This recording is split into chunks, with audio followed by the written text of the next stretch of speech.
and good morning children. Myself Sukhdev Kisku and I teach you English main course book today for class 4. It is our third video, so listen and watch carefully. It is a chapter 2, given a poem, Bed in Summer. Bed in Summer.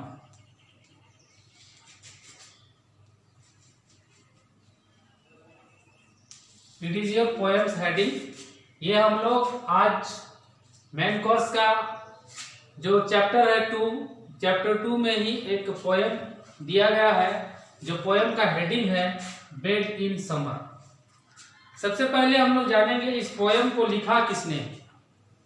First of all you know about their poet. Who is the poet? Poet's name is Robert Louis Stevenson. इस poem का writer कवि कौन है? Robert Louis Stevenson. Robert Louis Stevenson ने इस poem को लिखा है बेड इन समर। ये पोएम 3 स्टेंजा में दिया गया है, 3 स्टेंजा में दिया गया है। उसको हम लोग पहले पढ़ेंगे और पढ़ने के बाद उस पोएट के बारे में थोड़ी लिटिल जानकारी हम लोग देंगे, लिटिल जानकारी। इसके बाद हम लोग उसके समरी पर जाएंगे। तो वीडियो को आप लोग ध्यान से देखें और अपना बुक ओपन करके आप लोग भी अभ्यास करें पढ़ने का पोएम को, और पोएम को याद कर लेना है। स्कूल जब खुल जाती है तो आपको ये पोएम याद हो जाना चाहिए। तो इसके लिए आप लोग को भी प्रयास करना है, हम लोग भी प्रयास कर रहे हैं आपको सेवा देने का। तो आप लोग कोशिश कीजिए कि इस पोएम को याद कर लें पढ़। चलिए पोएम को हम लोग पढ़ते हैं। So start. In winter I get up at night and dressed by yellow candlelight. In summer, quite the other way, I have to go to bed by day.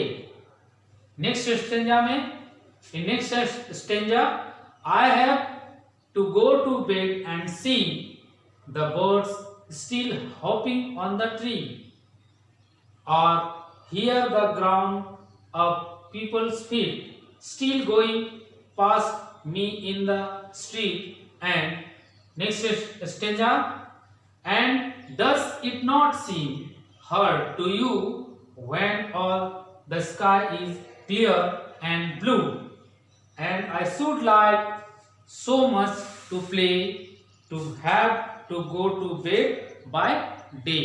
This is your poem. ये poem था, इसको आप लोग again you repeat this poem, and is I told before the poet's name Robert Louis Stevenson. Robert Louis Stevenson was a Scottish poet and an author of fiction and travel books.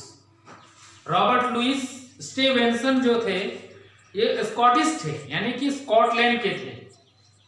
ये जो book का उनका प्रकार होता था वो fiction और travels books लिखते थे। He is best known for his novels. कुछ ऐसे नॉवेल्स भी उन्होंने लिखा है जिनका यहाँ पर वर्णन किया गया है, कुछ फेमस नॉवेल का। वो पहला नॉवेल है उनका ट्रेजर आइलैंड, इन्होंने 1881 में लिखा। नेक्स्ट है किडनैप नॉवेल्स को उन्होंने लिखा 1886 में। And strange case of doctor Jekyll and mister hide, इसको इन्होंने लिखा 1886 में। अब हम लोग इसके समरी पर चलते हैं। तो समरी को भी आप लोग ध्यान से सुने। In your book given the summary in your book, I explain it and try to understand this meaning. The poem is about a child who is not very happy with about the time when he was to go to bed and get up. इस कविता में एक बच्चे के बारे में लिखा गया है, वैसा बच्चा जो सोने के लिए और उठने के लिए दुखी रहता है। वो दुख क्या है? Both during summer and winter. कारण यह है जो सीजन है, दुखी होने का कारण है सीजन, समर और winter. He compares going to bed in summer to sleeping in the daylight. जब वह सोने के लिए बिस्तर पर समर में जाता है तो ऐसा लगता है कि सोया ही नहीं और सुबह हो गई। While walking up in the winter is like walking up at night। जब वो विंटर सीजन में जब वो टहलने के लिए जाता है तो को ऐसा प्रतीत होता है कि रात ही है। The child would rather play when the sun is still visible in the sky during the summer month। Summer month आपको भी भली भांति मालूम है, अभी हमारा समर ही चल रहा है। आपको पता है कि समर में आप जब खेलने के लिए बाहर निकलते हो तो वहां पे आपको ठंड नहीं बल्कि सूर्य जो है बहुत तेज चमकता है और जिसके कारण से हम लोगों को बहुत गर्मी फील होती है। तो इससे हमें गर्मी में से खेलने भी नहीं सकते हैं। इसलिए ये बच्चा जो है सोने और उठने को लेकर के इस कविता में बहुत दुखी है। तो नेक्स्ट है हमारा, आप लोग वीडियो को थोड़ा देखें और देखने के बाद उसमें से जो पढ़ाया गया है उसको रिपीट से करें और ध्यान दें। कुछ एक्सरसाइजेस भी दिए गए हैं, आपका भी ये मोरल ड्यूटी बनता है। It is your moral duty to complete the exercises and here are given some extra, not a extra work, only for chapters. यहाँ पर केवल 2 क्वेश्चन नंबर ए और बी दिया गया है। स्टेट वेदर क्वेश्चन ए में है state whether for the following sentences are true और फॉल्स। आपको ट्रू और फॉल्स करना है। जो सेंटेंस सही है उस पर ट्रू लिखिए, जो गलत है उस पर फॉल्स लिखिए। यहाँ पर 2 क्वेश्चंस भी दिए गए हैं। Answer the following question. What does the poet say about winter. कवि ने विंटर्स के बारे में क्या कहा है उसके बारे में लिखना है।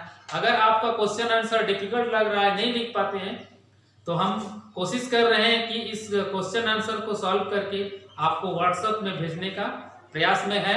आप लोग वीडियो को ध्यान से देखें और अगला वीडियो के लिए आप वेट करें। Bye and goodbye and wait for next video.